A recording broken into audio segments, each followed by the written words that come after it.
Welcome to Out of the Fold.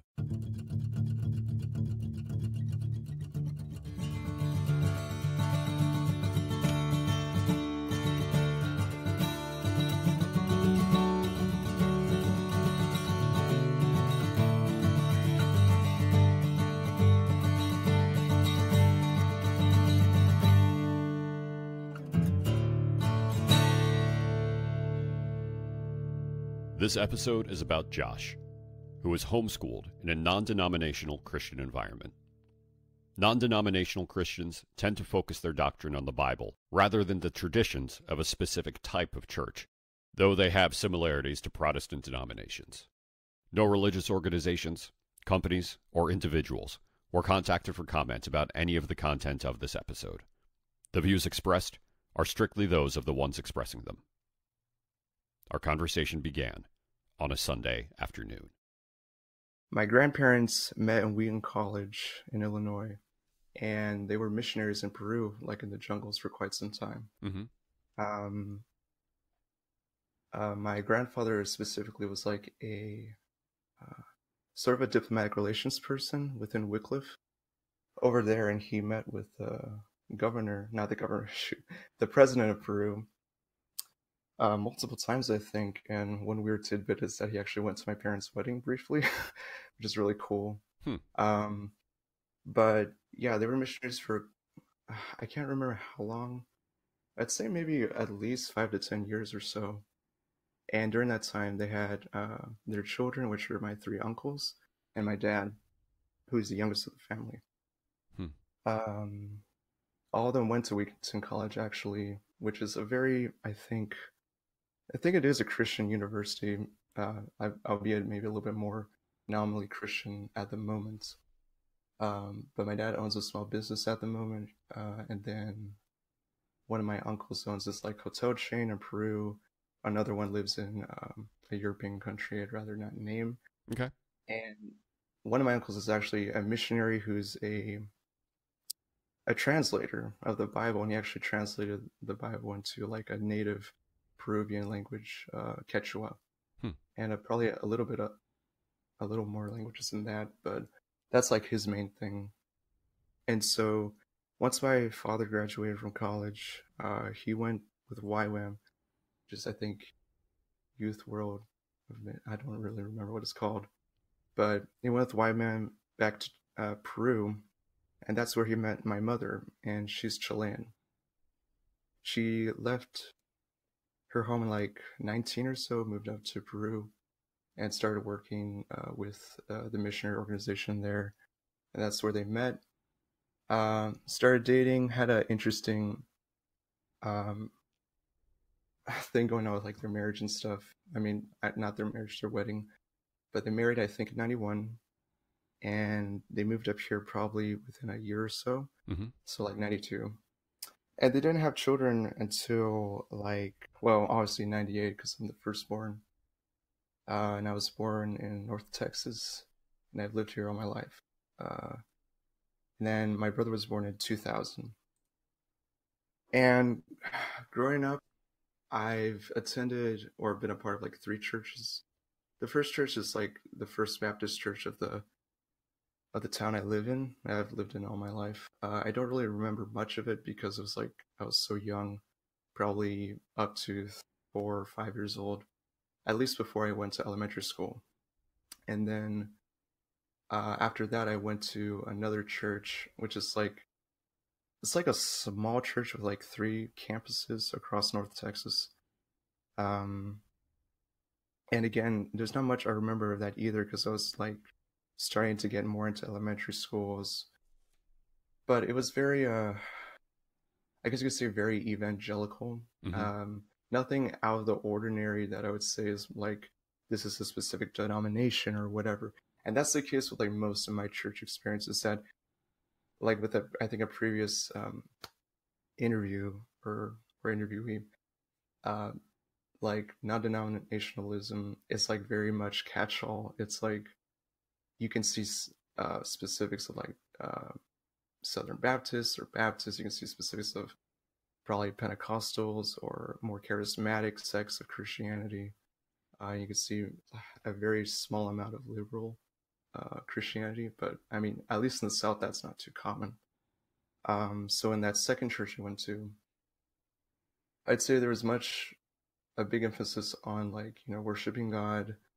Uh, the sermons were very basic because it was just a kids ministry. But the main thing I remember from there is that was actually the first time I actually had like a question or like a doubt. And I tend to overthink things even now, but at the time I was probably like 7 or 8, and I was thinking, well, what if this is all like not true? What if this isn't like, um, if like, I don't think I really thought, what if God isn't real, but what if they were like making this all up for whatever reason? It was just like a random thought. Hmm. And I didn't hold on to that because obviously I kept continuing being a believer well, up until I was like 18, 19. But it was very strange, and I'm surprised to still remember that thought, but I think probably that thought just narrowed its way down into the very, very, very back of my mind. How old were you Um, again when you started questioning it like that? well, that first question probably, I want to say maybe around first grade, so I don't know if that's like 7 or 8 or so. Somewhere between 5 and 7, something like that. Yeah. Yeah, yes, something like that.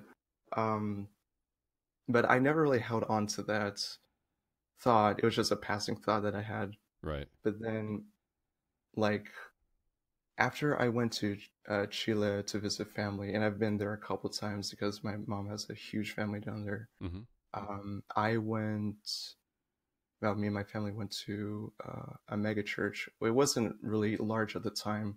They had like maybe 2 campuses. Um, and I've debated on whether even saying what it's called or not. But at the moment, it boasts a what's it called? It boasts like a attendance like average of around 36,000 people each week, and that's across like 6 campuses. But at the time, it was like 2 campuses. Um, really large congregation. I don't know how many members specifically it has, but it's probably in the thousands, tens of thousands. Um, I mean, 36,000 per week is enormous. I mean, that's a yeah, huge church.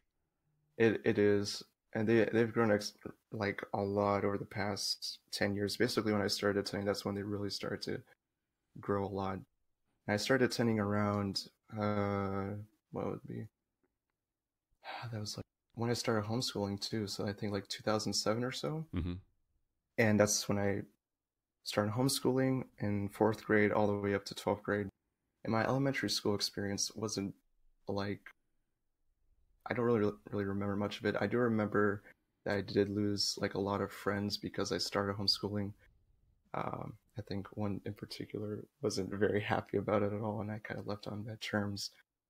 But um, once I started homeschooling, I had to get accustomed to like the new schedule, the new curriculum, because at the beginning of it, it was like all like Life Pack, which is from Alpha and Omega Publications. Um, so it's all book based. I did that for like 2 years, and then I went to a computer based called Switched On Schoolhouse, and I basically did that for the rest of my education from sixth grade to 12th grade. And I would say that there are some pros to my homeschooling. Like we had a lot of flexibility in our schedule. We had, the ability to take trips when we wanted to. I could finish school early at like say 12:30 in the afternoon, and I wouldn't have to worry about the like school the rest of the day. Other times it would be a little bit harder. Mm-hmm. But I think the biggest drawback to it is my lack of social skills and the severe lack of friends that I had growing up, because to change from elementary school where I'm constantly meeting, the same group of people day in and day out for, 5 days a week to, you're by yourself basically with your brother. And then for the majority of that, you're on the computer, and your social life is basically just attending youth ministries for like probably 8 years or so. It it makes you feel very lonely. It could start getting like to your head and you start feeling depressed and stuff. I could go more into detail about that a little later, I suppose, but um, and the curriculum that they were using, at the beginning we used like the basics like history, science, math, language arts, but then we started using the biblical curriculum, which is Mm-hmm. just talking about aspects of the Bible. There's probably grades where they go over like certain sections of the Bible, then they go over just the New Testament and the aspects of that, the Old Testament, talk about the life of Jesus, they talk about the Christian worldview. And it helped me form like what I consider to be a true positive worldview of how I should act as a person and whatever. Mm-hmm. Um, but I think supplementing that with the teaching I got at Gateway, the teaching I got um, off like secondhandly through television organizations like Daystar or TBN that were on pretty regularly throughout my life, and the radio stations that my mom would put on, like they have James Dobson or Dr. David Jeremiah. It's Mm-hmm. just it just fostered an environment where like I'm reinforcing what I believe in. I'm not really challenging what I view to be correct or true. Not that I never considered, you know, what other people believed in, but it just wasn't something that was a priority for me. Um, so for my homeschooling, uh, that did last in 12th grade, and there was no co-ops, which is kind of common for at least other people I know, even work with. They just go to like some person's house, maybe a friend or someone's. They teach a certain subject, a parent does, and then they do assignments, and then they go back to their house and do other things. Even me saying that right now, I have no idea really how a co-op works because all my schoolwork was done at home with really no other interaction with other people. The most I got throughout growing up within the church, as far as other homeschoolers go, was just one monthly meeting of like a homeschool group, Mm-hmm. and it wasn't very effective in getting friends because everybody was kind of like, we're all homeschoolers, we're also very awkward, we're kind of introverted, we have our likes, but I'd say after 5th grade is when I started to go into uh, probably a larger group of kids my age. There's a youth ministry called Amped, which was like sixth, at the time it was like 6th or 7th grade. Um, and that was at another campus, and then they were starting to grow their church at that point. I really don't have many like positive or happy memories of it. All I could remember is just walking around along the campus, just wondering, is someone going to talk to me? Is someone going to, you know, try to make friends with me and whatever, stuff like that. But there were probably just a few instances where I would, generally have a fun time with kids my age. Mm-hmm. Not because I was, I was wanting to be alone, because I mean, I wasn't comfortable in my own skin. I had probably a very low sense of self-worth and self-confidence. And I think homeschooling, while it maybe wasn't like the biggest contributor, I think it was a good contributing factor to all that. But I think well, probably at the time, the saving grace for me was that I was very much into music, into worship, and just instrumentation. I just adore music now to this day. And the connection I made was that as I would worship, I would get not necessarily, I mean, at times emotional, but I get very much into the music, into the moment. At the time, I'd feel like God's presence. I'd feel just filled with joy, or just filled with sorrow about the world, or just, um, in a sense, shame about how, how essentially like, unworthy I am of saving grace and salvation. And that would go on to, learning a little bit more about the Holy Spirit, which I think that's a topic I think you asked Kate about what the Holy Spirit actually is, and it really wasn't taught very well in my church either. Um, it's kind of weird, but in more like Pentecostal charismatic churches, like that's almost all they ever talk about. Yeah. Especially churches like Bethel Church. I listened a lot to their music when I was a believer, but Yeah, I'm glad that you talked about like what type of homeschooling it was because I've sort of I've talked to a few different types of people who and you know I was never homeschooled, but they're like you can either be where it's just like you and your family and that's it, or mm, the other thing that you referred to was the co-op, and that's where it's like multiple families that come together, and then like you know one parent might teach one class, one parent might mhm. teach another. So you're referring to this was literally all just you and your family all day every day. Yes, and it might be a little bit different from other people within that type of homeschooling because I think there's probably some curriculums where there's like a single parent that's more involved with it. Hmm. Um, in the first 2 years where I used that textbook curriculum, um, my mom had to basically grade all of our answers to questions, our reports, all our quizzes and tests and the like. Whereas when we went to the computer, that did like 85% of it, and she had to grade like reports and stuff that were written, and you can't really grade by a Hmm. computer, at least now.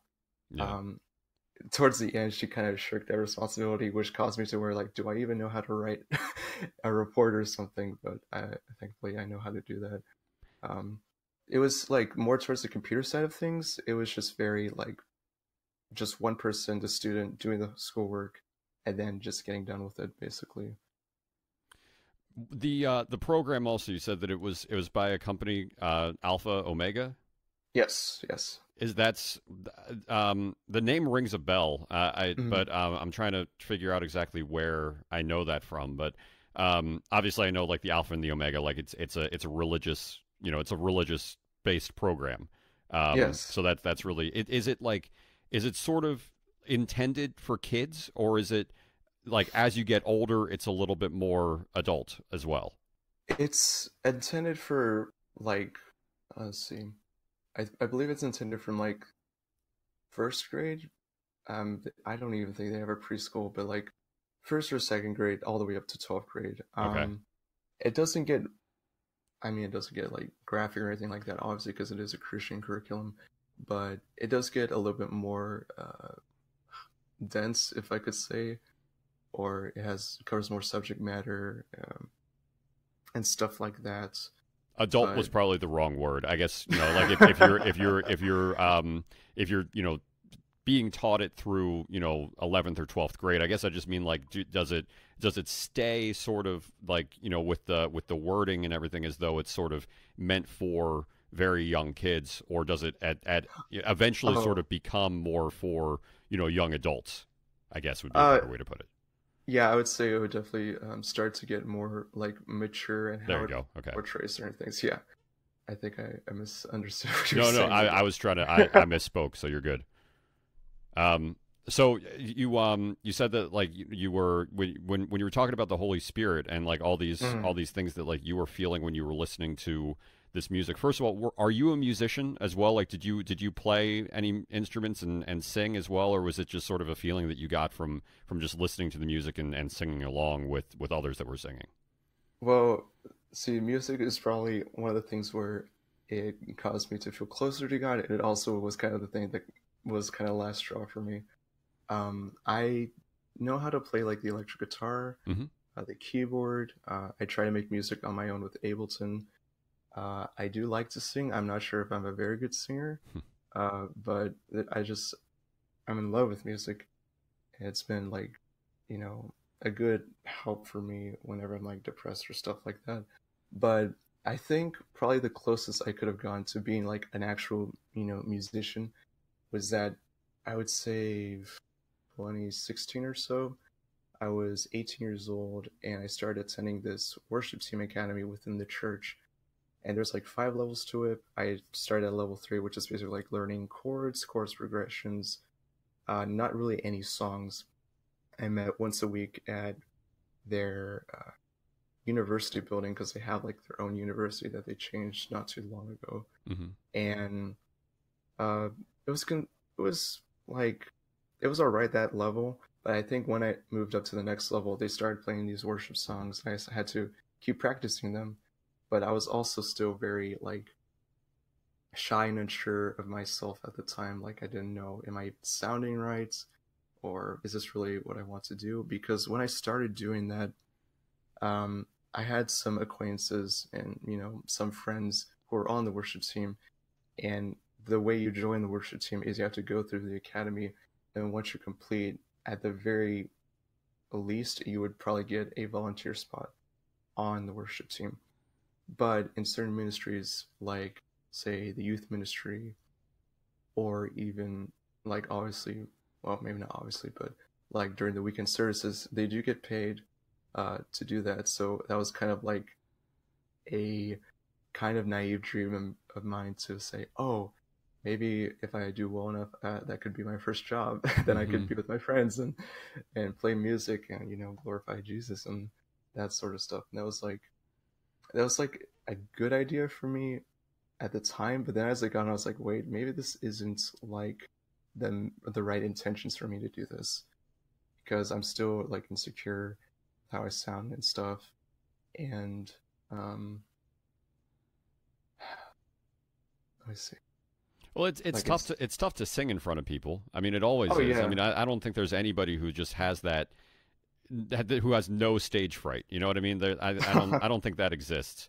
Um, so yeah, I don't think there's anything wrong with you for the fact that you were unsure about your abilities to do that kind of thing. I guess I'm asking because I'm curious about what you think that feeling was at the time. I mean, I can. I'm a musician, and sometimes I feel close to something when I'm Mm. I get like a spiritual feeling, and Oh yeah. I don't know how to really describe it except for maybe calling it like a dopamine rush or something. Oh yeah. Um, Absolutely. but like when you look back on what you were feeling at the time, if you're not a believer right now, and we can get more into like what exactly it is that you do believe, to this Hmm. day. But if you didn't if you don't believe now, kind of looking back on what you were feeling at that time, what do you think that actually was? Like, what do you think it was that you were feeling? What was happening if it wasn't the Holy Spirit? So I think it would be good to probably talk about what was kind of the last straw for me, because it is related to music. Okay. Many times when I would attend like youth conferences or summer camps, it was obviously all with a bunch of peers my age. They were singing and worshiping to God. People were on their knees, crying out to Him. People were very, emotional. They were crying. There were tears, Mm-hmm. mine and a bunch of other people's. Yeah. Uh, and then that feeling, would go out a little bit, maybe for like a day or so, but then it would leave, obviously. And many youth pastors would comment on that and like, we're not going to let this, fade in. We're going to keep this going. But it never did. And that was kind of hard for me to accept, but I can kind of accept it now. But kind of last straw for me was that I went to, I think, my first secular concert. It was a rap concert by a group called Brockhampton. Love their Mm-hmm. music. Um, and at that time, I mean, at that time, I was sort of like, I was like the bare minimum. Like, if you had just became a Christian, I was basically that. I was saying, I can't really like comprehend or believe all that I used to. I'm just gonna hold on to the fact that I think Jesus is my Lord and Savior, and that's it. Like, I couldn't rationalize the other things I held on to. I thought they were wrong or they didn't make any sense anymore for me. Mm-hmm. But I still wanted that connection with him. I didn't want to shake it, because if I shook it, then I felt like I would be, essentially lost into eternal damnation. I'd feel miserable. Mm-hmm. So, but when I went to that concert, um, and I started, vibing to the music, I started, to be around, a lot of peers of my own, and that was their first tour. It was like a very sensational experience for me. And there was a high going on there, two types. One was like, a high because people probably snuck a weed into it, and I probably had my first secondhand dosage of weed at that concert. Sure. Yeah. Um, Definitely. but uh, but the second high was an eerie similarity to what I felt during worship, Hmm. during group activities where you just, crying out to God, where you're like dancing and jumping on the upbeat songs with the electric guitars, just strumming fast, and the drummer just going at it, to the more softer, slower ballads where you just surrender everything to God.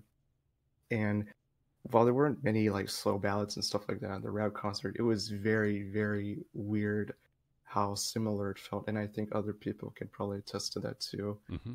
And long story short, I essentially came back home that night. It was like maybe 12 or so. And after all that I went through within probably the past 8 months or so, with like, doubting what my church had done, which I can go into, doubting, what I've been taught all my life and how am I supposed to differentiate what is truth and what is just someone's, you know, interpretation of the scriptures. Mm-hmm.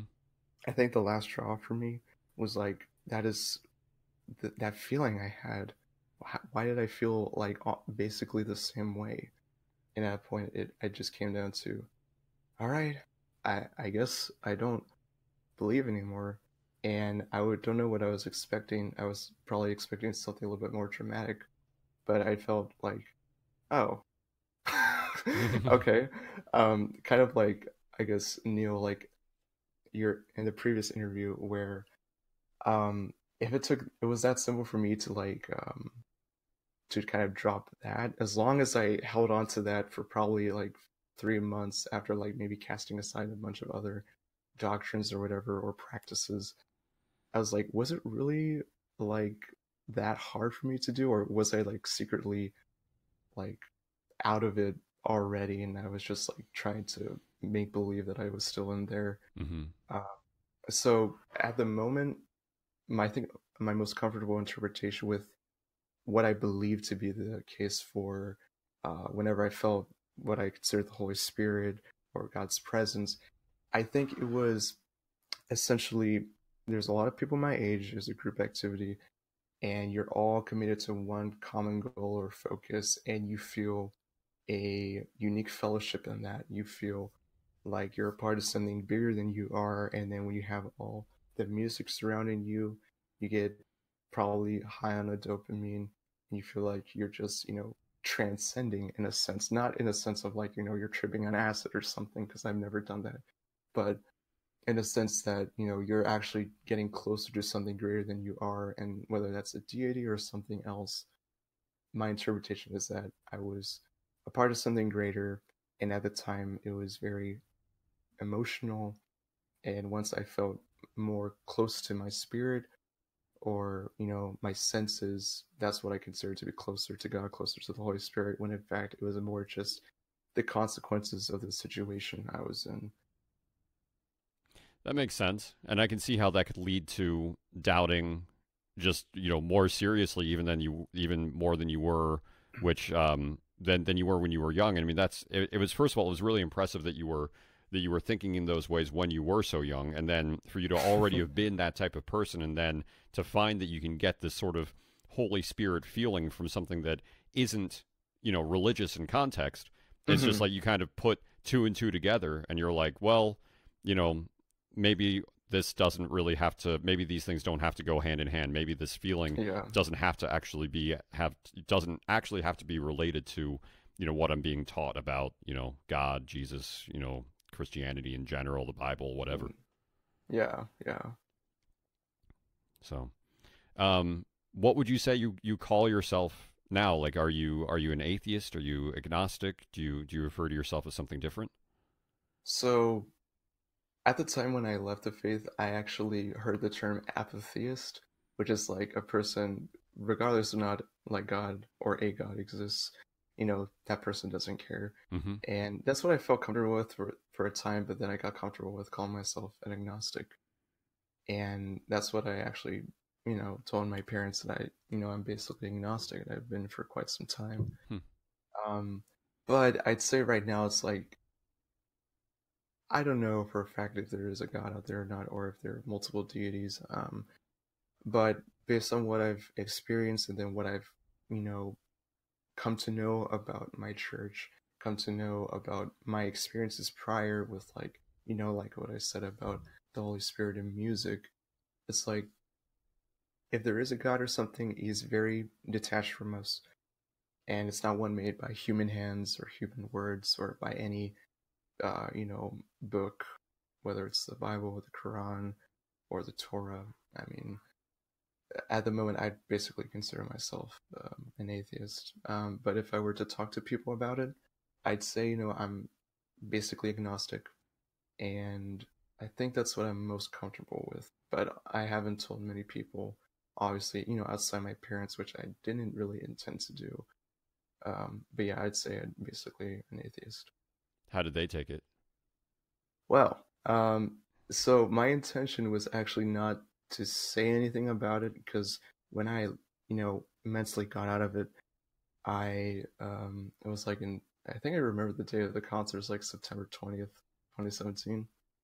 And while I immediately felt like sort of relieved of, that I don't have to like feel pressured or feel like I'm going to hell because I'm uh, like shirking my beliefs or whatever, or like because I've gone to understand my experiences a little bit better. I really did not want to tell them because I believed that if I told them, especially since they had a missionary background, and my grandparents on my father's side also had a missionary background, my greatest fear was that they would be just like destroyed emotionally, mentally, especially my mother. Um, like I don't want to cause pain to anybody emotionally like that.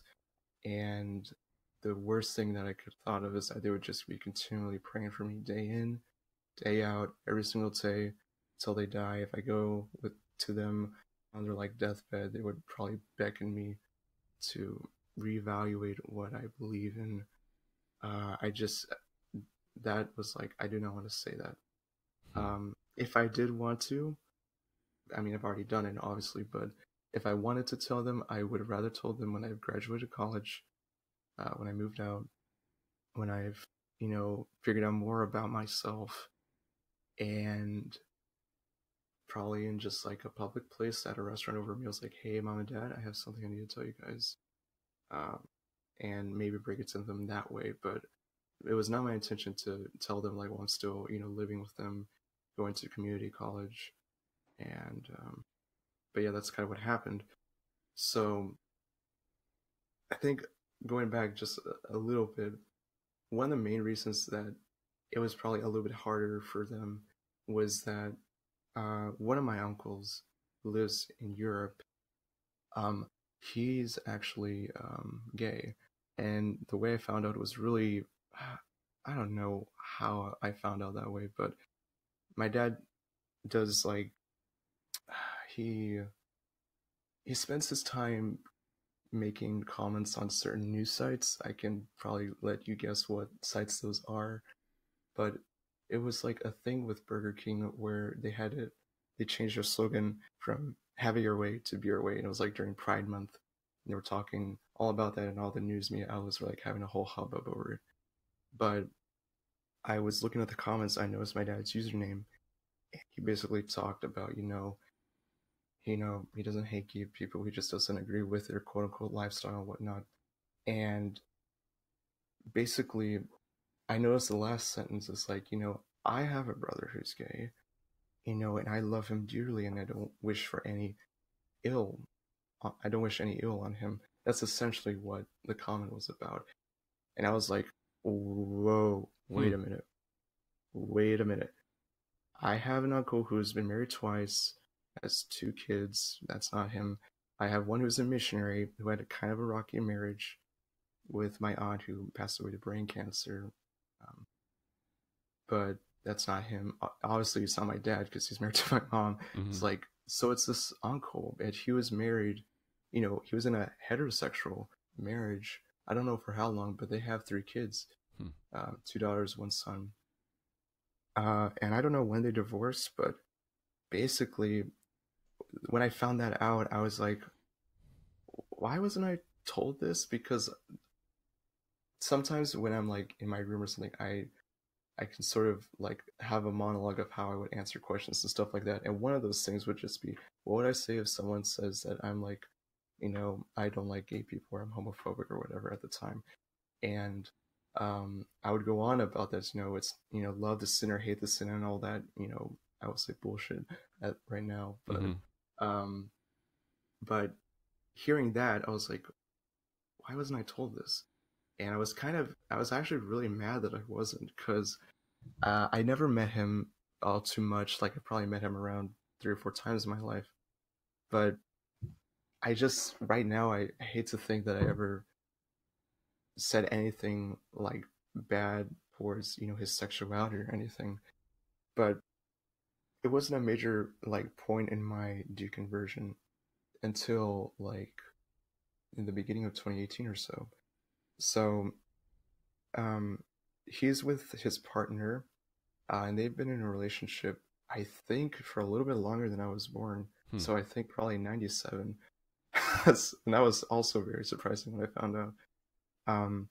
But they both went on a trip with my other uncle who owns a hotel chain in Peru and the missionary uncle. And they went to like one of the hotel chains in Peru, on the beach, or was it like a little outing on the ocean? I don't know. But I think there was like a moment where basically my missionary uncle was very like, probably had the best intentions, but he would sometimes put his foot in his mouth, and he would just say, stuff that your typical probably Southern Baptist person would say. Not that he is Southern Baptist, but like, I love you, but I really feel like you need to read the Bible more. I feel like you're probably going to go to hell because you really need to return and repent and come back to God. Right. And I don't know exactly how it came out, but when that uncle came back, because he comes like back to Texas and to Peru and whatnot, he talked with my parents about the little trip, and essentially my uncle, who with his partner, he along the line said that he thinks the Bible is basically outdated. He essentially didn't consider it to be the absolute truth anymore. And at that point, like literally when my mom was telling me that, because I didn't tell them at that point, the night before when I came back from work, I was like just going through it, because I've been going through it for so long. Like, what am I gonna do? Like, I hate to think that it would cause so much pain to my parents or my friends, my family. That was very like, if I was like really depressed before, it was when I was a believer. That was like a very short period when I was like going through it afterward, just with the worry about how they would react to it. But my mother was telling me about this, and then I realized, oh shit, he's probably not a believer.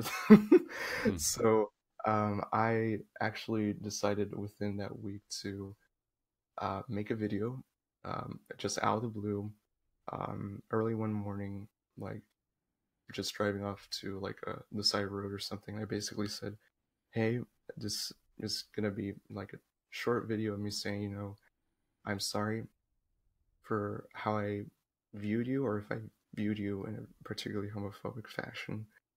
I was wrong. I hold no ill will to you or your partner, or anything like that. And the second part was like, hey, I'm agnostic. And he was the first person I told that. And that was like a huge like relief for me, because I just held it in for so long. And I never like went on to like a subreddit for ex-Christians, or like a community like the one I'm in right now in Discord, where I talk about this stuff. It was just very much pent in. And it was just too much for me. But when I had the opportunity to say, hey, I need to tell someone, I went at it. And he was very thankful that I told him that. We have been talking a lot for the past, and I probably will go visit him and his partner this year. But me doing that was probably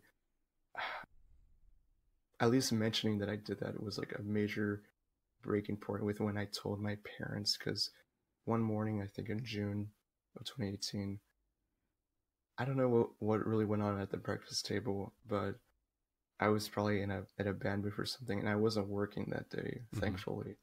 But well, I guess thankfully in the sense that I didn't have to go that way and tell them and go to work in a church, but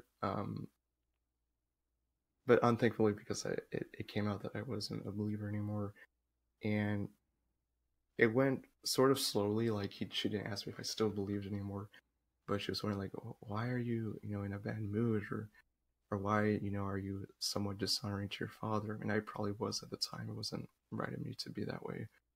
Um, but it just slowly went downhill to like, what do you think about, your relationship with Jesus? Do you still value that? Do you still cherish it? Is it like an important part of your life? And as so much as I wanted to not say anything, I felt like in my mind I thought, if someone literally asked me about my relationship with Christ at this point, or what I felt at the time about what I believed in, I would probably just be honest with them. Mm-hmm. So I just said, well, I didn't say anything. I was just very silent. And she was like, "Oh, Joshua." And it was probably one of the most sad moments I've seen my mom in. She was heartbroken, and she was probably more heartbroken when I told her that I went to an uncle I've met 3 or 4 times in my life first about this, then to her, my mother, that, you know, carried me for 9 months and gave birth to me. She cried a lot, and I felt horrible. Honestly, I don't think I felt more miserable when I told her that. And I tried to comfort her. I even say, who you are in Christ. I tried to, comfort her in that way, in ways she's familiar with. But I said, I can't really compare this to anything that you've gone through, because, I mean, you left when you were younger and 19, you went to Peru to be a missionary, but like, if that was going against what your parents believed in, her parents were still Christians, at least her mother was very much still a believer. Um, but I can't compare it with anything she's probably experienced. So it was very like, like, I don't know what to say. Like, this is how I feel. This is what I've experienced, and I'm so sorry. I'm bringing so much heartache on you. And this is probably more sad with the fact that, given what happened with my church and what I've experienced specifically with, like I mentioned in some messages prior, like they lay off over a third of their workforce Mm-hmm. early 2017. And at the time, the church was, I think, the third largest employer in their city, at least when it comes to admin offices and their main campus, Hmm. which is humongous. That is a huge, huge slash. And I just like, I don't know what made me more mad. I think at the time I was like, you've ruined so many people's lives, and not everybody got severance packages or whatever. And I was very like,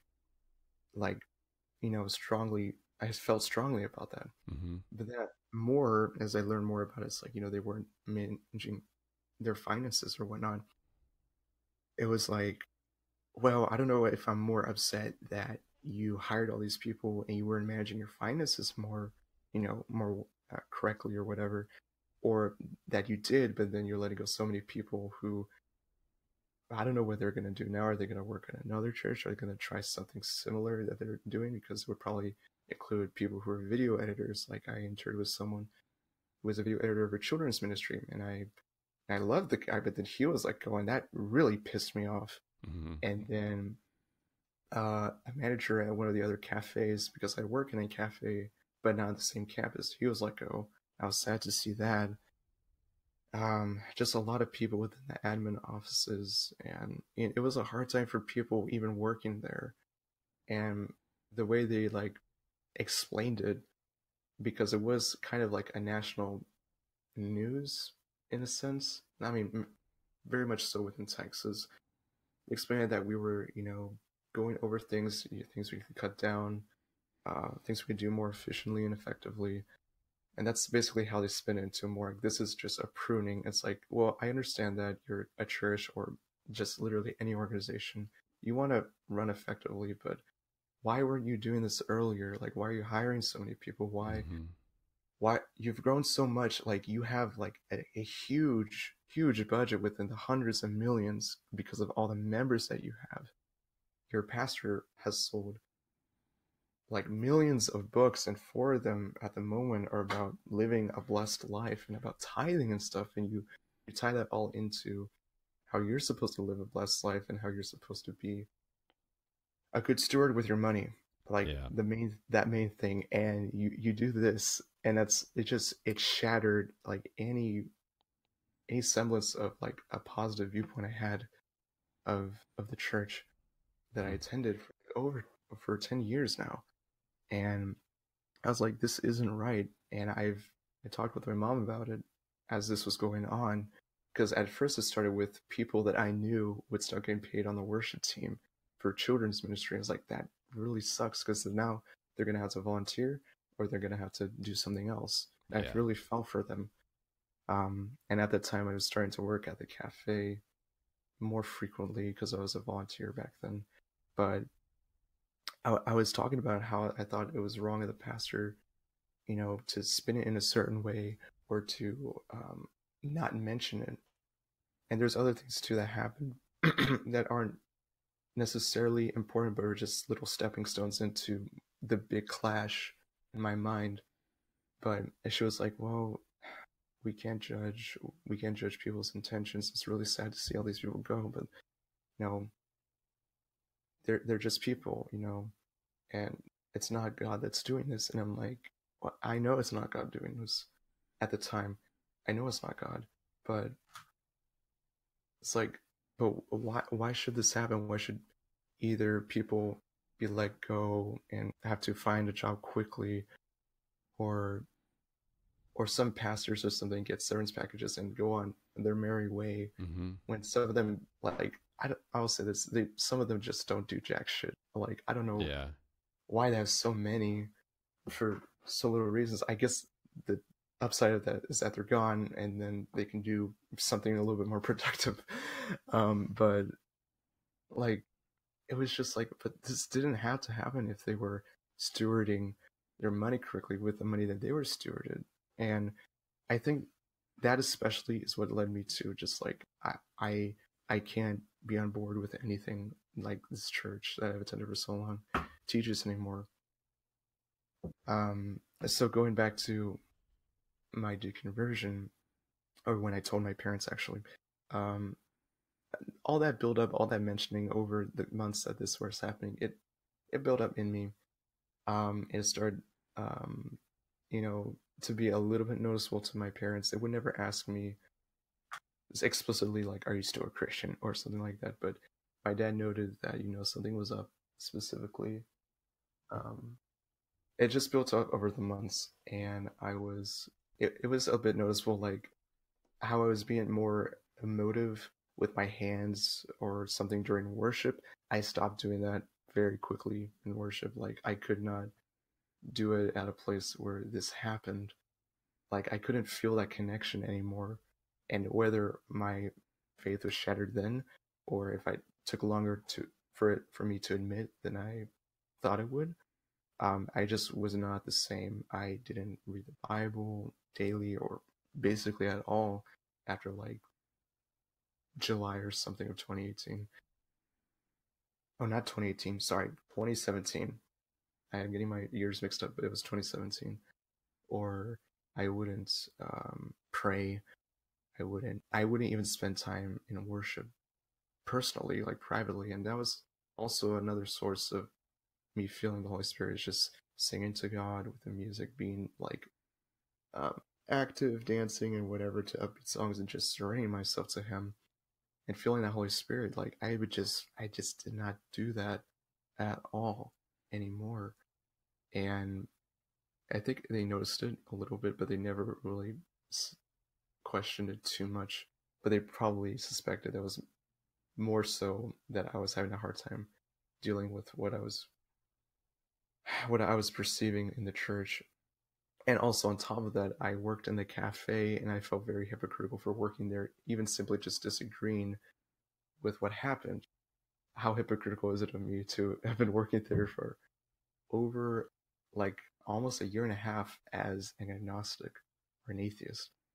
Um, but it built up when I told them, and I said, look, this is what I felt. And my dad, well, he wasn't like emotional or anything, but he suspected something was up because of how solemn I was during worship or during the messages, or how it seemed like I didn't want to be there outside of just working with my friends at the cafe.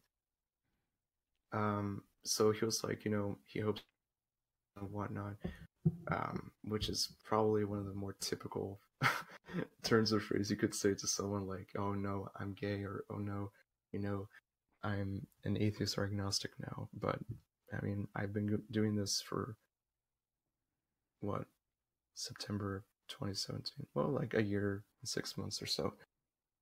Um, and there haven't been many conversations afterwards. I mean, there was probably one big one with my mom where she's like, how do you feel? Are you doing okay? And I was saying, I still feel the same way.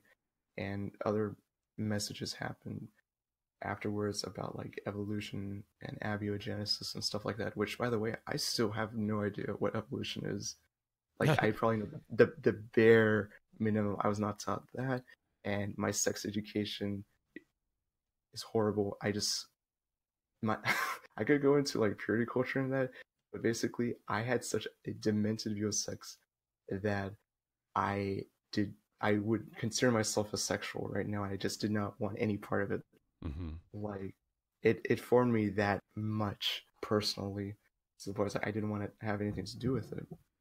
But going back to like the evolution stuff, it's like it was I could tell it was being misrepresented. I mean, it wasn't surprising to me. Mm-hmm. And when I told her that, this, like I don't even know if this was one thing that was mentioned, but like saying, if there are monkeys, why are there still monkeys? Oh shoot, if there are humans, why are there still monkeys? That is not what I meant to say. You're good. But I don't know if that was a thing, but it's like, well, that's because there was a common ancestor, and evolution isn't the explanation of how things started. That would be abiogenesis, which is a different science. Evolution is just how things progress, with a hierarchy as millions and millions of years go by. And I said that, or something along those lines. And I think my mom was like looking through me or something, because she was like, okay. Or she was just disappointed that I was saying this, to her. And as that conversation went on, I was like, well, if you feel this way, you don't feel the need to come to church with us anymore. Don't feel the need to partake in something that's, you disagree with so vehemently or something like that. Yeah. Which, I'm thankful for, because I've heard so many bad experiences that people who have left the faith have with their parents. Even in the Discord community I'm in right now, like when I see certain things that they're going through, I'm very thankful and grateful. So I would not want them to go through the lengths that their parents have gone through, because it's just really sickening. The amount of control and just, it's like a almost like a prison, almost like circumventing what sites they can and cannot see, or surveilling what they're doing on their phone, or cutting it off, and having meetings. Basically, if you go on a wrong side, or something happens beyond your control, and they're not sympathetic to what you're saying or explaining. So I'm very thankful for my parents that they're not controlling. They haven't threatened to kick me out of the house, or stop helping me with my car insurance, or even like helping pay for community college, because I get paid all right with the cafe job. I'm looking to move to a completely different job after the end of February, but I know there are plenty of people out there who have it far worse than I do, and that's what I'm thankful for most with my parents. But it's still a little bit tense and awkward. Probably most recently, with me leaving the church and the job and my friends there, I basically said, I'm not going to be like closeted about this. Mm. Like, I'm not sure if I'm emotionally ready to be open about this, but I'm just like, I have to stop pretending that this is who I am, because I've done that for a year and 6 months while working there, and it is mentally exhausting on top of the many other things that are wrong with just work there in general. Is very disorganized. I'll just say that. But I can't keep pretending, but I know it's going to be very hard to be open about that with them, because they've been under the impression, maybe they have an idea that, I'm not a fan of, the church that I've attended anymore. I think they get that idea, but I don't think they've ever considered the idea that, I've basically out of the fold mentally. Yeah. So I told her that probably a couple months ago, but recently it was like, we were having, I think, dinner at some restaurant, and then my dad and my brother went to the bathroom or something. And, I think at that time I attended the church with them that day, but I didn't go into service because it was my day off. We just came back from a trip to Chile to visit family, and I wanted to work on music in the cafe lobby area. So when we went to that restaurant, she was being a little bit, quiet towards me specifically. So I said, "Oh, what's up? Are you all right?" And it's like, "Oh, I'm fine." And I don't know if she meant it to be passive aggressive or anything, but it really hurt me when she said, I it's basically your life, your decisions, your choices, your mistakes that you'll have to live with. And when she said mistakes, I was very, that kind of hurt me a bit, because I'd like to think that I've thought all this out well, especially planning on leaving in such a short notice, because I have to put a stop on it at some point, because there's people working there that have worked there for like 4 or 5 years, but they're still believers. I commend them for that. But it was easier to get a job, and it was an easier job back then. But now I'm like, I can't keep being there, because it would just be more taxing on my mental health. Yeah. Be more taxing, and it would probably prolong it even worse when I do leave, and then say like, oh, it would probably be worse saying I was a year and six. Oh, sorry, it was probably be worse saying I was 2 years an atheist or whatever working there than say a year and 6 months or whatever. It's just a matter of perspective, I guess. But I just had to put a cap on it. But when she said, you have to live with your mistakes and whatever, it really rubbed me the wrong way. But I think, we're still on good terms, me and my parents, but they're taking it, I think, a lot better than what I've heard other people have experienced, and that I'm really, really grateful for. So I hope that answers your question. No, it does. So there are 3 reasons that what she said bothers me, and I mean, I don't have any hat in the ring for this. I mean, this happened to you and not to me. Yeah. But like the 3 reasons for me that it bothers me are, first of all, what you said about how, as though it's just a mistake and it wasn't something that you thought thoroughly through. Second of all, I don't know if this was what was going through her head at the time, but it's basically like she's saying that you have to live with the fact that you're going to be going to hell, which is a whole other thing for not believing. And then third of all, it's not your fault that you don't believe. You know what I mean? Like it's this is something that is really exclusive to religion, where people think that if you don't believe, then it's your fault that you don't believe. It's like that really doesn't exist in anything else, and pretty much everything else. If you want somebody to believe something, you have to convince them of it. You have to actually show them evidence, whether it's scientific or just, whatever it is, to get them to believe this thing. And then if they don't believe it, it's your fault. It's not Yeah. it's not the person who doesn't believe you. It's not their fault that they don't believe it. It's because you didn't present an argument that's good enough to convince them of your Hmm. stance. So Yeah. those are the three reasons that what you said bothered me. Yeah. And yeah, I mean that sucks, man. I mean that's like, do you still have a relationship with your parents, and you guys just don't talk about this kind of thing anymore? S- I would say that our relationship is more or less just a lower grade version of what it used to be. Mm-hmm. But I still love my parents. I just, disagree with them when it comes to religion, faith, and probably politics too. Yeah. Because that changed, like, whoa, that changed a lot. But I'd say that I'm so close with my parents. I still talk to them about stuff that goes on at work. I still give them updates about how I'm doing in school. Mm-hmm. Thankfully, I'm still doing well. That didn't affect it too much, or at all, actually. Um, so I'd say I just don't talk to them about, this stuff. Like, they probably don't know I'm on the community I'm on Discord, or that I look at subreddits with people who have left the faith. They obviously don't know I'm doing this right now, and I probably wouldn't tell them ever. Um, but I'd say that I'm still close to them, but I'd say that it just got a little bit more awkward with me being here, and I foresee it being very much more awkward when I do leave the church, and I don't know if they're gonna ask me to come attend with them again. I don't really see the point if my mom said that, nor do I know if she said that to my dad about that conversation we had specifically. Mm-hmm. Excuse me. But yeah, it's gonna be interesting at the end of February. I'll say that.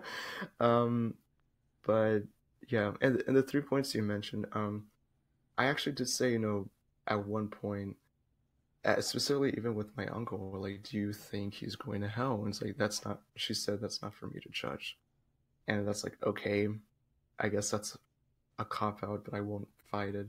But then I said that to her.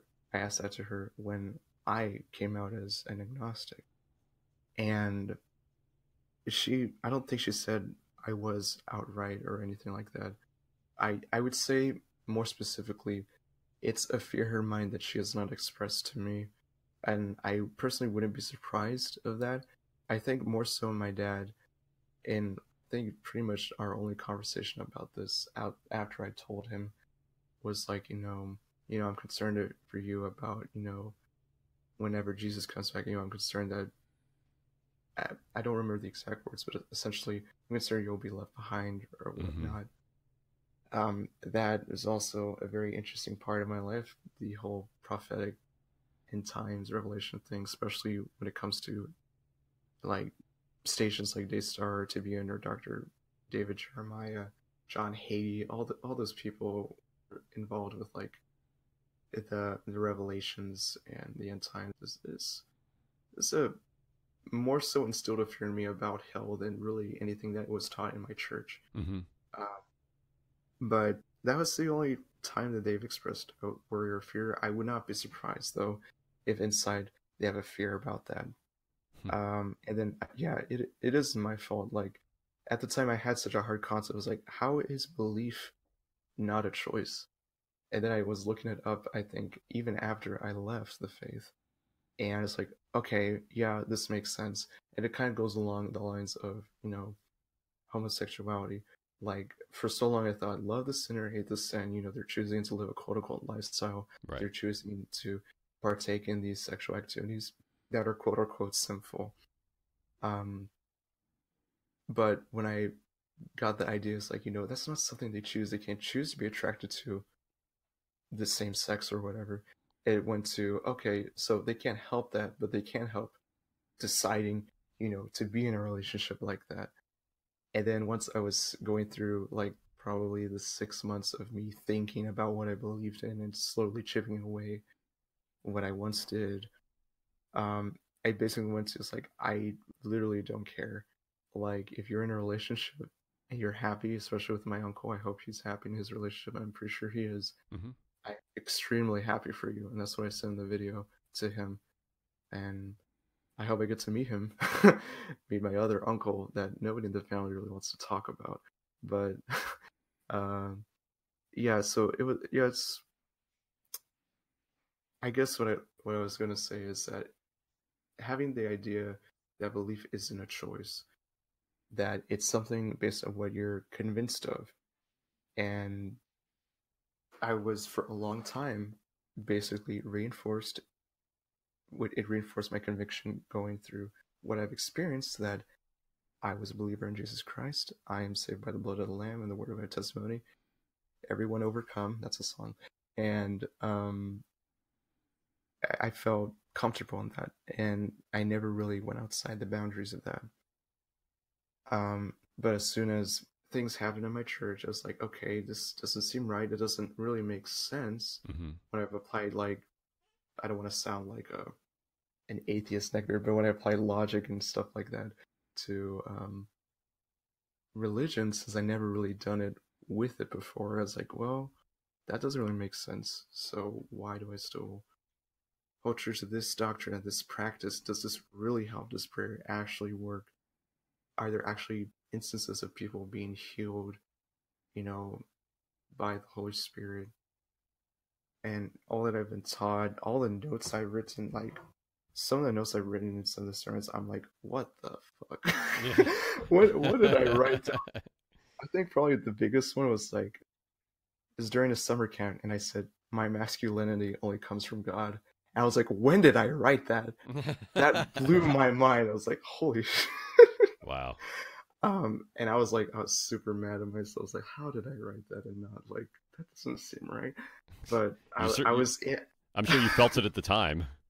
Oh, but I don't remember writing that. It just blew my mind. Yeah. But I think it was more just like, this is what a godly man's supposed to be. And it's like, oh yeah, so if I'm not a godly man, I'm worthless or something like that. But yeah, I don't know where I was even going with that. That was a very stream of consciousness. But yeah, going back, I think they probably fear that I may be going to hell, but they just haven't expressed it to me quite yet. I would say if I had a friend who was atheist, because I don't know if I do, I'd probably have that fear for them too, if I was still a believer. Yeah. And that, I think, is how some people that are deeply religious kind of get away with, like, it's, I don't know if, like, bigotry is the right word, because it's a little bit deeper for what they're doing. Like when they have an issue with somebody being gay, I mean, you're right, they do the whole hate the sin, love the sinner thing, but they'll still be pretty aggressive about it, and they'll be aggressive in the way that they, the intention of it is that in their minds they're trying to save somebody from hell.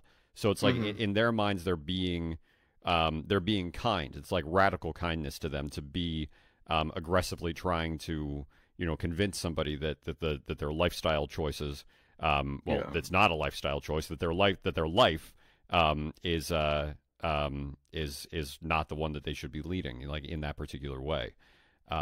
So yeah, I mean, it's complicated, because I don't think that, like, they're bigots in the same way that, like, Nazis are bigots. Oh, yeah. I think it's a different, it's another thing, and I don't really know the word for it. I would say, like, I wouldn't say, like, confused, or like they've been led in a certain way over their lives for so long, to the point where they're aggressive, maybe not physically, but more verbally and emotionally. They've just been convinced that this is what they're supposed to do for so long. Yeah. And when I look at people like that, I am slightly sympathetic to them, more sympathetic than people who, I don't know, more sympathetic than people who are outright racist, and they know they are, and they don't give a shit. Yeah. But I'm more sympathetic to people who think they're trying to do the right thing. Like my uncle in that instance, he said probably some things he probably should have said. I'm like, okay, I mean, you're a lovable guy and all, but you really need to think before you speak when it comes to certain things, especially with my uncle particularly. Like, you saying those things to him and to his partner, they probably heard that multiple times throughout their lives, and they're in their late 50s or 60s. Like, they're probably not going to come back to what they once believed, at least specifically with my uncle. Mm-hmm. Like, they're not going to change their minds about this, or they're not going to be convinced otherwise with you acting a certain way and being slightly aggressive about it, because Right. that wouldn't convince me. Like, if someone was aggressive to me about coming back to the faith, I would rather not be in that person's presence. If people were like concerned with me and took the time to talk to me and ask questions about what I believe now, as nervous as that would make me feel, I'd be more comfortable with that than people being aggressive with it. Out of the Sure. kindness of their heart, yeah, I can appreciate that, but I feel like it's also just misguided kindness. That's a good way to put it. Misguided kindness. You know, Mm. it's like it can come across still as though it's, you know, intolerance and hatred and all that. Um, but I think that's probably a good way to put it. It's misguided kindness in that it's directed in the wrong way and it's based on the wrong thing. Mhm. So Yeah, it's like double misguided kindness or something. Like I have no idea what the word would be for that. I'm Um, sure there's a I'm word. sure there is one, and I'm just missing it. But how has do you so you actually I think you just mentioned it a couple of minutes ago, but do you have a relationship at all with the uncle that you said is gay? Like, did anything come from, you know, you sending him that video at all? Like, did you guys talk about anything? So we at first we sent like a bunch of emails, basically, stating how I came to this conclusion. He talked to me a bit about, his realization that he was gay, and then we were talking about, like, at least more so on my part, I was talking about my fears before I told my parents, and how I didn't want to tell them, Mm-hmm. or even telling my brother. And he's been very not supportive, obviously, but he's never brought it up, so I'm thankful for that, I guess. But um, it's been more so like, we're just talking about our lives right now, talking about college and stuff like that for myself. Mm-hmm. We're sending each other a lot of music because we both love music. So I'm developing like a pretty good relationship over emails and stuff like that with him. I still would like to see him um, um, with his partner and travel to their country eventually. Um, but yeah, it's been very much like, a I want to say, like, I hate to say that I was like a I was making him into a form of a dumping ground of my emotions going through that stuff at the time. But he was fine with it, I think, and I was very appreciative of him, like, hearing out what I was saying, Well, and then it just dumping shit on your family is what family is for. I mean, it's like it's one of the big reasons that they exist. And chances are, if he is from, you know, if he's in your family, then he knows what, like, you know, what his brother's side of the family, you know, is doing. You know, yeah. he knows what's up. Like he can kind of. I mean, I think that especially when you're a little bit older also, I mean, you can look at somebody who's like in that sort of religious environment, and you can sort of see that they're prisoners. You know, they're not really being themselves. You know, what they're expressing is just this rhetoric, Hmm. and all of that. Like I'm sure that it hurt him, you know, with what you said, but I'm sure that he also knew that it wasn't really anything. You know, he knew that it was Yeah. kind of empty. You know, Hmm. I'm sure that when you asked him to forgive you, and you know, you said that you were agnostic and all that, I'm sure that he just kind of immediately was like, yes, like, of course, absolutely, I forgive you. We're good. You know what I mean? Yeah, yeah, I'd imagine that's how he felt. I'd like to ask him more about his reaction, because he and his partner were like very, like, they thought the video was very sweet, and they cherished it a lot, I think. And then later, I sent him another video, which is like a basic summary of my experiences with the church, more specifically, like, from church to church, and my grievances with the one I'm at right now. Hmm. Um, but I'll definitely send him a link to this when it comes out. But yeah, it's been a good talking with him a lot. Yeah. You said church where you are right now. I mean, do you still go to church with your parents? So That's a bit tricky right now because when I was like, I'm done with the church I'm attending. I don't care with what the pastor says anymore. I'm just out of it.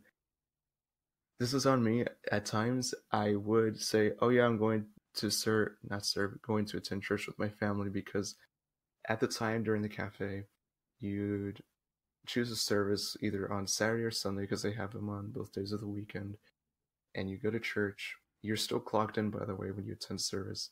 You go through worship, the message, then you come back out. On me, I, well, more on them if I put it in that context, but I would sometimes say, "Okay, I'm going to service," and then I go into the bathroom and just stay there for the majority of the message. And then I text my parents, "Hey, so it's really busy right now. I don't think I can make it to service." Mm-hmm. I did that for like 2 months or so before I felt bad about it. And I was still like barely a believer at the time, I guess you could say. So I felt bad about it. I told them, I was like, "Okay, well, now you're actually gonna have to come to service with us because it's not right of you to do that." It's like, "Okay, yeah, I understand." It was still hard for me because I didn't want to keep going, obviously, but I still wanted to help out. And during that time, there were a lot of changes going on with where I worked, mainly with the upper management, and they're just they're just not that great. My God. Um, I'm sure a lot of people can attest to that with their workplaces, but um, it let's see.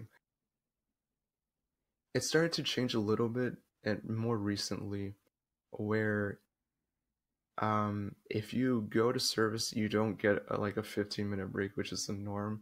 But if you take a 15-minute break, you can't go to service that day. So I was like, okay, basically what I'm gonna do is if I work on a weekend, a full weekend, I'll just take my breaks instead. And that was kind of another thing that was added to the discussion on that evening in the restaurant for dinner at one time. But I guess recently I have not been because I either say it's really busy, but then with this new change that came about, which I don't really agree with first off, but I really haven't been. I think the last time I attended church with them was probably, well, it was probably last year in December before we left for Chile. Um, it hasn't been really a contesting point Mm-hmm. like recently, but it was like kind of a big thing. Um, like over text messages with my mom, she was like, "Do the right thing," and I was like, it kind of is the right thing. But before I told them, I was like, this is really hard on me to do this, to you guys and to my friends. I'm just basically keeping up the idea I'm still a believer, and I'm not. But recently, no, I haven't really been going to church with them. But once I leave in February, I'm saying, I'm just putting the line in the sense like I'm not coming to church anymore. Like, if you want me to come for like, I don't know, Easter or Christmas, sure, but I've been to those services for so long, over 10 years, like I know what it's going to be about. I'm not particularly interested. I'll probably go just for the sake of being with my family during that time, but I would never like go on my way to let's say, a evangelistic sort of sermon series. Hear Mm-hmm. that because I've heard that hundreds of times too, and I'm not particularly convinced, honestly. Yeah, that's basically it. I did want to touch on something that you talked about earlier with sex education as well. Mm-hmm. You said that it was kind of, I mean, it was like a mess. I mean, it like I don't know if like it would be fair to say that like it turned you into an asexual. Like I don't know if that's I don't think that that's really fair. I mean, I don't, you know what, honestly, I'm not that familiar with asexuality. I don't know if it's the sort of thing that like, if it's like, that you are just always going to be asexual, or if it's that, you can, I'd assume there's a difference between, deciding to be chaste and just always being, just, generally not being that interested in sex. But the point is that you did refer to asexuality and the education that you received that was about sex in sort of the same instance. Mm-hmm. So what were you taught? I mean, what, if it was, what, just on a broad spectrum, I mean, what kind of things were you actually taught? Like, was it largely just about diseases, or was it just, was it just a total mess?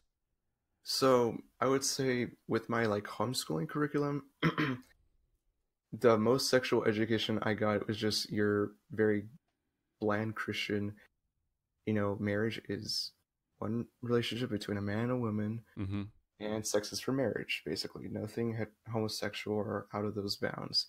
I'd say most of my, you know, yeah, what should I say? Most of the expanding on that actually came from youth ministry, um, to the point where it was such a, it was just such a tasteless subject for me to go through. It's like, I don't need to know any of this, not because at the time I thought it was untrue or anything, but I just don't have a desire for it. Mm-hmm. And when I said asexual, I think maybe at one point I thought of myself that, but I think at the point it's like I'm not particularly interested in chasing that relationship at the moment because I don't know how I would react to the first time I would have sex. I'm saying that a little bit quieter because I don't want my parents to hear me, but I don't know. I don't know when that would happen or who would it happen with. Like, honestly, sexuality for me is like, I don't know what I am specifically or what I identify with personally. Like, I could see men that I think, oh, they're handsome, I would like to get to know them more, but would I want to, pursue a relationship of that manner with them? Or I see women who are attractive, and this isn't me coming out as a bi on a podcast, but it's like it's probably not a priority for me right now, because of school and everything. But as far as like diseases or like how to prevent them, probably the main thing I learned, I guess, through the youth ministry is like, abstinence, abstinence, abstinence. Don't have sex before marriage. Just don't partake in it, because you are basically forming a soul bond with the person you have sex with.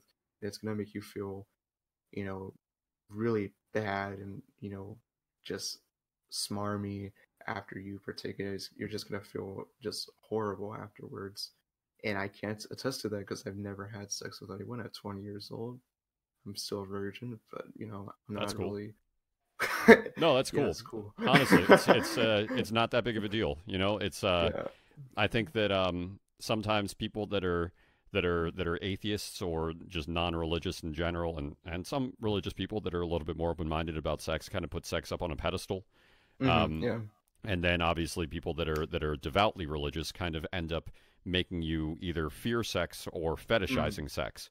Oh yeah. And I don't know. I mean, I think both of those are ridiculous. Yeah. I think that, like, people are into different things, and some people, have sex pretty early in their lives. Some people wait a little longer. There are people that are non-religious that still haven't had sex until their wedding day. Like, Yeah. if you're focused on school, then focus on school. You don't have to have sex, and don't let anybody tell you that you do. Oh yeah. So that's fine, man. Um, and yeah, I mean, that's and so, like, when they would mostly just teach you about, like, how it's, you got to wait until marriage. I mean, did they actually explain what sex was? And I know that might sound kind of stupid, but there are some people where it's like they're raised. You mentioned like the purity culture. There are some hmm people that are raised in purity culture that they get told that they're not supposed to have sex until they're married, but then they start dating somebody and they were never actually told what sex was, and then they end up having sex without realizing that they were having sex. Like, they were never told that, like, sex is, a penis goes into a vagina, in Yeah. terms of heterosexual sex. And then it's like, then they end up getting pregnant and they were like, how? We didn't even know. Oh, wait, that was sex. Like, that's kind of like hmm what happens, and it's messed up. So, like, when Yeah. when you were when you were taught about, like, in general, just to wait for it and all that. I mean, so what detail were you taught about what it was and what it meant and what could happen from it? Honestly, like I went through my notes like when I was in youth ministry, and when they talked about like relationships and stuff like that, they never really described what like sex was. I think they assumed that their parents, of the kids who attended, would have explained this is what this is, and this is only for marriage when you're in a loving relationship, and this is for like the procreation of children and to form a deeper relationship with your partner and with God. they would never, I don't think they ever described, that what you said sex is, a penis going into a vagina. Like, I don't think that was ever really expounded upon at Mm-hmm. all. If it was expounded upon, it was probably just one mention of it, and it was very brief. It Mm-hmm. was more just like, honestly, it was more just like, these are the things that may or may not, well, probably will happen to you if you commit the sin. And this could go for like so many other things that they taught with like stewardship and stuff like that, where you're going to feel a certain way. It's not going to be a good feeling, and you need to repent and come back to God. You need to, you're blessing, Jesus in your relationship with Him. And if you don't do that, Mm-hmm. you're going to feel, in a way, cut off from Him. So there was more an emphasis, I think, on just the spiritual consequences of certain actions that you have, or the the way you live your life, basically. It was never really expounded upon. This is what sex is. It was never really explained, like, what are the consequences of it, outside of just, you should just have abstinence. Like, just don't do it. Just wait. And if you do have it, we're not going to shame you or anything, but we will try to counsel you into, redeveloping that relationship and healing that bond Mm-hmm. that was broken between you and your savior, essentially. So yeah, it wasn't very much expounded upon. Um, that's really all I can say about it. No, that's cool. What about Yeah. masturbation? Was that talked about, or did were you ever were you ever interested in even masturbation or anything like that? Um, that maybe was discussed slightly more than what sex was, but even then, it's like, to be honest, I did not successfully do that action until like maybe December of last year. And when I did, I was like, "Oh, that's what it is." Oh, okay. But before, I wouldn't like, look at images or read certain stuff, but I would, you know turn the kettle on, basically, down there, and I'd feel pleasure. That's such a bad way to put it. Why did I No, I say it love it. That's perfect. that That's great. I've never heard somebody refer to it in that way, but that's great. That was way? awesome. That's the first thing that came to my mind. It's But perfect. It's perfect. um, and I'd feel a certain way, but I think it came to a point when I was like, I don't know, 14 or 15, where um I would have wet dreams, and I felt like, what in the world is this stuff? And then I clean it off, and it would have come off the way I anticipated. I was like, oh crap. And I don't know if like my mom found out about it when she was washing clothes or anything. I asked her, like, I had a thing happen to me, and I feel like guilty about it, but I still don't know what it is. She explained to me what a wet dream was, and then she explained to me, like, this is what, like, touching yourself, or what masturbation is. You're not supposed to do that. It's sinful. You're supposed to keep that part of yourself, at least that pleasure for you, when you're with another person, with your wife, for Mm-hmm. me. Um, and that was explained maybe a little bit more during youth ministry sermons from the pastors. I would honestly say that the thing that was expounded on most, with, at least sexuality and things related to sex, it would be pornography, because it's like a huge thing within that church, and I would say with a lot of evangelical Christianity, about, and the purity culture, just looking at pornography, and that guilt and shame you feel, when it happens, and then if you try to pleasure yourself with it, that's even like just compounded, Right. just feelings of worthlessness and whatnot. So I think when it was explained to me what that was, I would say, okay, yeah, I'm not going to do it anymore. But then I slowly got a little bit more antsy about it. I started to keep doing it, and it was just a continuous cycle of like, I'm doing it, okay, that felt good, but it was never like a successful attempt at, masturbation. It was just, me just bringing it up a little bit more, and I would just feel incredibly guilty after it. I felt like I couldn't, like, communicate with God or have a relationship with Him in a close way anymore. So I just repent and then go back and doing it, repent and go back and doing it over and over again. That contributed also a lot, I think, to just like the depression I had Yeah. and so not so great thoughts personally that I had about myself, and thoughts of honestly just ending it for myself. Um, yeah, so that was explained a little bit more than to say having sex before marriage or something like that, but it wasn't like it still was like more for like if you were to explain this more, it'd probably just be with men and then the women would be with the women, I guess, in like small groups or something like that. Right. Isn't it ridiculous that like when you actually did like make it happen, that it's like that it wasn't that big of a deal, and that was what you had felt such guilt and shame for in the time that you Yeah. were, like just this thing that was just like, all right, like that was cool.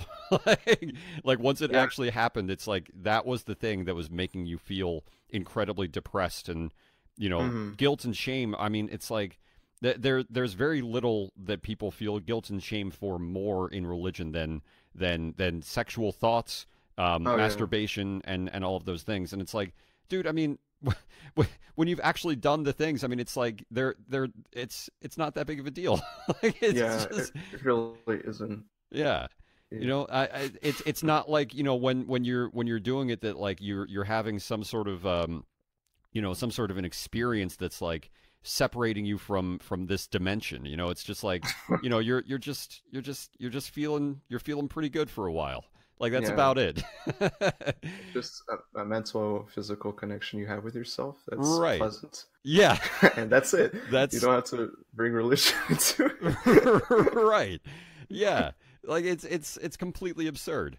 And yet, people feel there have been like these stigmas that people have made up. I mean, I interviewed an Hmm. ex-Hindu who was taught that like he would get an infection from masturbating, and like Oh, and like what these things are all I was shocked to hear him say that because Hindus wrote the Kama Sutra, so I was thinking that oh like if yeah. anybody was going to be more open to at least talking about sexuality as though it exists and is a practical thing that we should understand, it would be the Hmm. Hindus. Oh yeah, um, that blew me away too.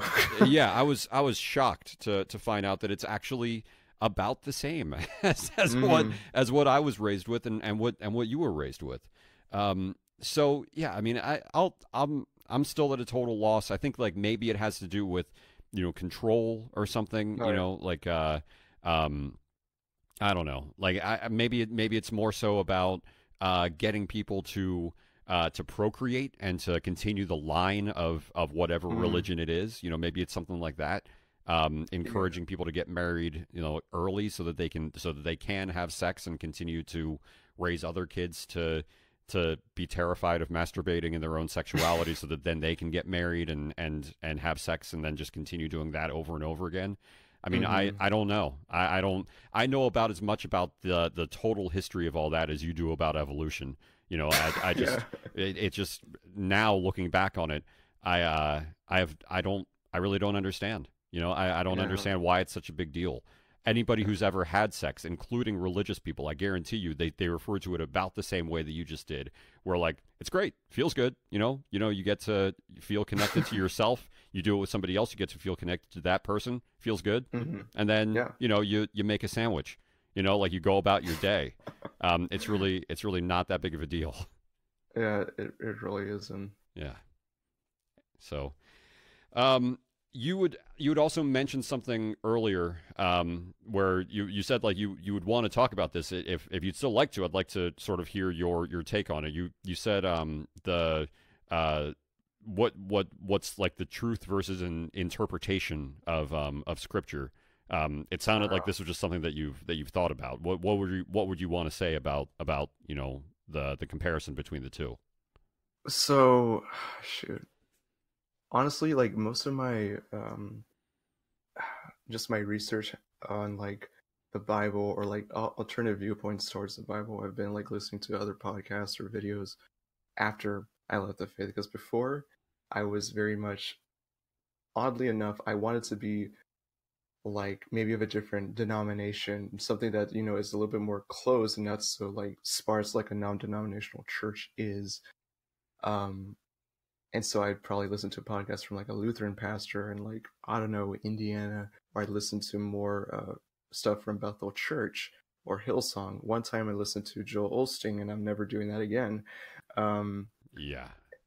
yeah, but I think over time I started to basically come to, I think, a conclusion that Claire came to, which is like, well, if people are like telling me what, the Bible says, but they're telling me conflicting things, and the thought about just all the sects and the denominations that Christianity has, like, and the three big ones like Catholicism, Protestantism, and Catholicism, shoot, I can't speak. But all those things is like, well, which one's right? Because there's some that are very adamant, very, very adamant that they're the true ones, like Mm-hmm.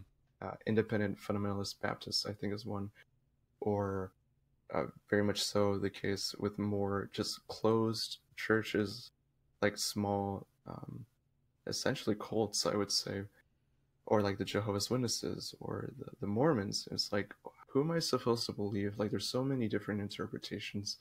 And like, it was very briefly mentioned during my time in the church, like what exegesis was, which is you're reading out what the scriptures say, and what eisegesis means, which means you're reading into the scriptures and this is what they say. Mm-hmm. Essentially, it's like you're like reading a lyric to your favorite song, and it very clearly states something about love, and that's what you're exegeting, but you could read into it as like, oh, this is about the love he has of this person's mother, or the love he has for his wife, if that, singer's a male or whatever. So all these people who are interpreting scriptures is like, what's the difference with all these people interpreting the scriptures? Is that exegesis or that eisegesis, and which one is true, which one isn't? Hmm. And I'm not, a theologian by any standards, and I'm sure there's, legitimate and orderly ways people like interpret scriptures or whatnot.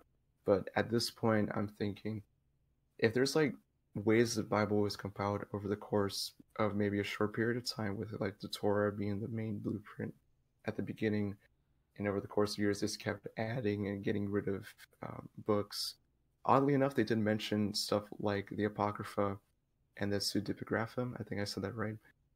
In my homeschooling, they said that it wasn't adequate enough for the Bible, Mm-hmm. but it's still like there's still people talking and discussing about what is true and what isn't, what is gonna be form a consensus throughout all the scriptures, and what isn't. Mm-hmm. And if that's like how well they did it, they didn't really do a good job with the amount of, in my opinion, contradictions that I see in the scriptures, or things that right now in this day and age, I could say it sounds outdated, and Christians would probably say, it's not supposed to sound outdated. It is. It's like the stuff that God does in the Old Testament, which I've read the Bible probably like 6 or 7 times, but I never read it once like critically. I've Mm-hmm. just, heard what people have said about it, on the other side. And the amount of stuff that they're talking about, I was like, why didn't I not think of that earlier? Why didn't I apply it like logic, or like apply just some form of just thinking outside of just reading the Bible just to feel closer to God? Mm-hmm.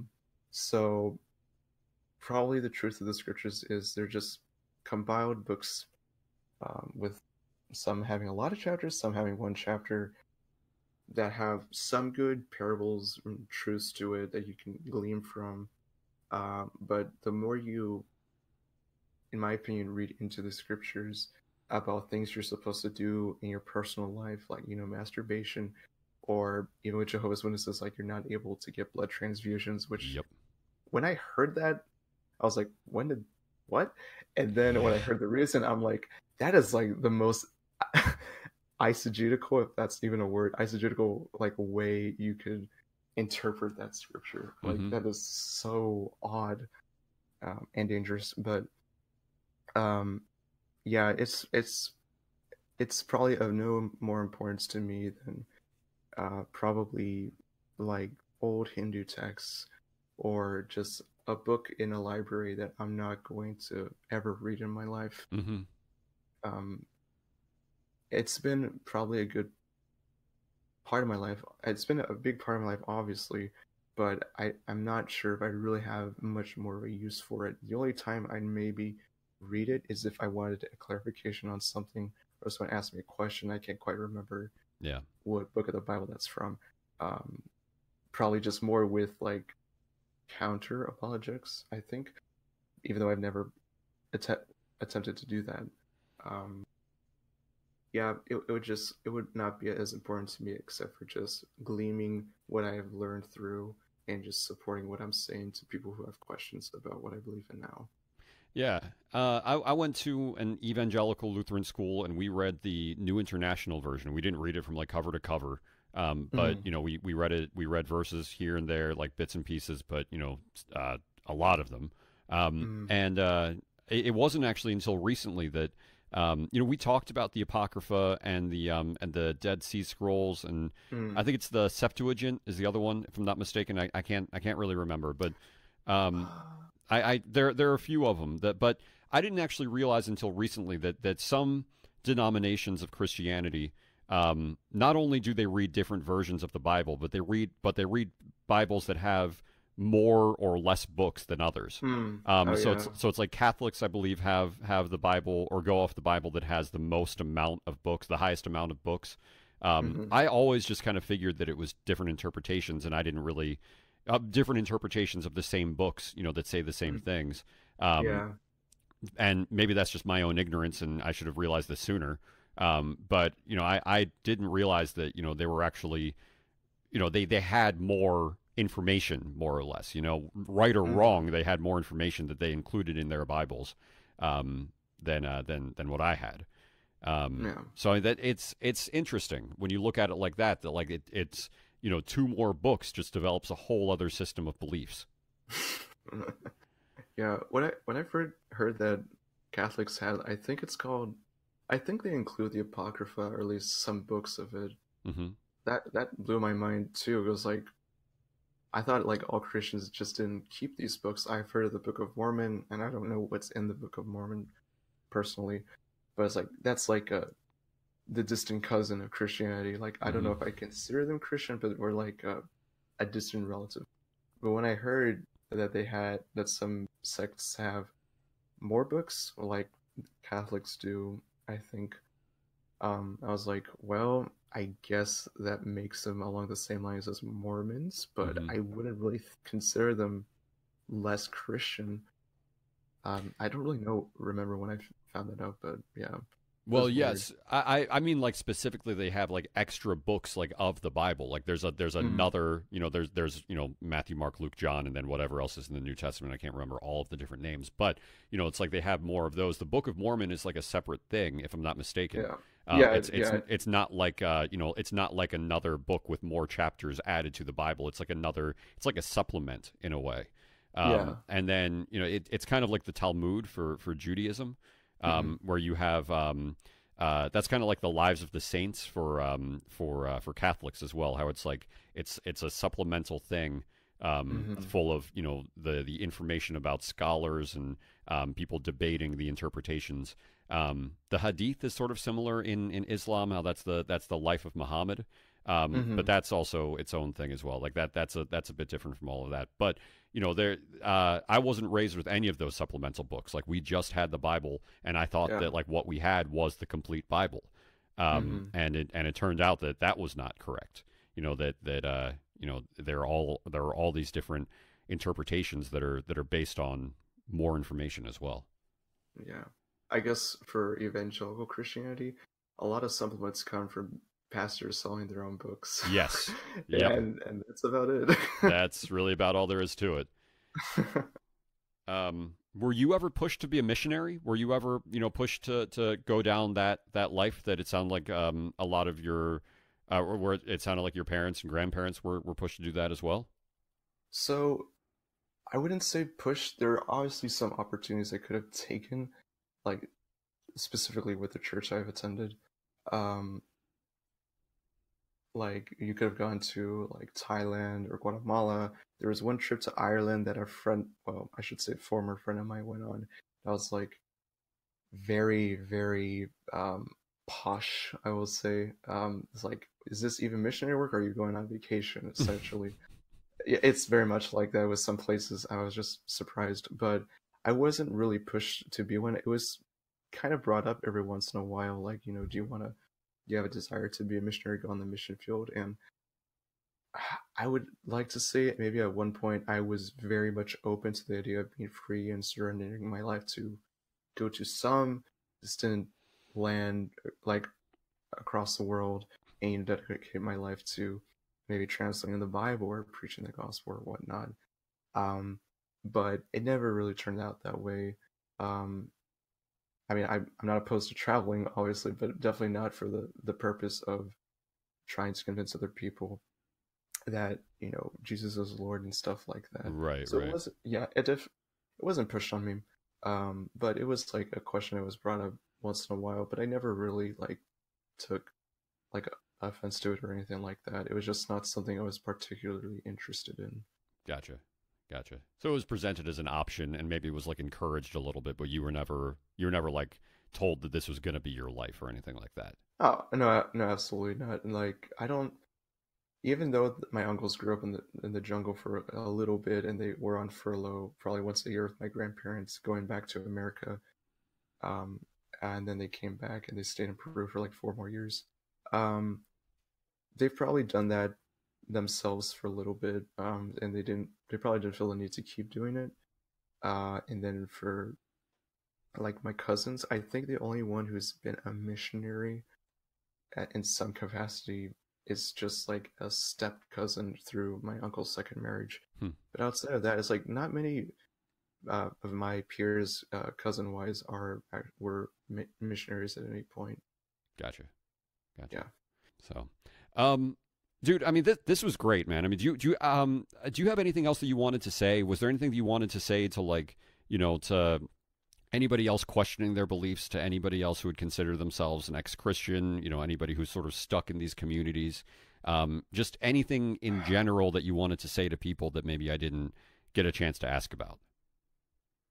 Well, I guess maybe just a good closing statement would be like, if you're doubting, if you're like going through like severe depression, or if you have thoughts of like, committing suicide or stuff like that, like I've been through that, and it sucks. If you have low self-worth or self-esteem like I had growing up, I understand what it feels like. It's horrible. Like, oddly enough, me working in the cafe and building my work ethic and interacting with people regularly, that helped me a lot. But I know that's not the case for people. So if you need to talk to someone, please find someone that you can trust. And if you don't have someone, please just maybe consider going to a therapist, or maybe call a hotline or something. Like, I hate to see people go through what I go through, but make the wrong choice and end it all simply because they don't have anyone to speak to about these things. Like me going through the period where I was out of the faith, but I kept it all pent up inside me. That was a miserable point in my life. And if people are going through that, try to find a community like on Ex-Christians or on the Discord, which I guess I would just say the name of it, Apostatos, on Discord. Just find a community where they'll be able to hear you out, especially if you're going through stuff with your parents, and they're especially if you're like I guess a young atheist or something like that, and you're still living with your parents. Please consider joining those communities, because we really do want to help you. We have funs and laughs at times, but we also talk about stuff that really affects all of us, but more so with specific people, and stuff that their parents do, or things that they're going through, like maybe gender dysphoria, or just homophobia in their workplaces and stuff like that. Just please consider reaching out to these internet communities, because I think they can be a really great help for you guys. Special thanks to Josh for sharing his story. Make sure to tune in to the weekly episode with me and Faye. Thank you for listening. If you enjoyed this episode, please leave 5 stars and a written review. The written reviews help to move the show up the charts. More importantly, though, share the show with someone you trust. For immediate updates and discussions, follow the show on Twitter at OutFoldPodcast. Logo and artwork by my wife. Production by my wife and I. All music by me. This has been Out of the Fold.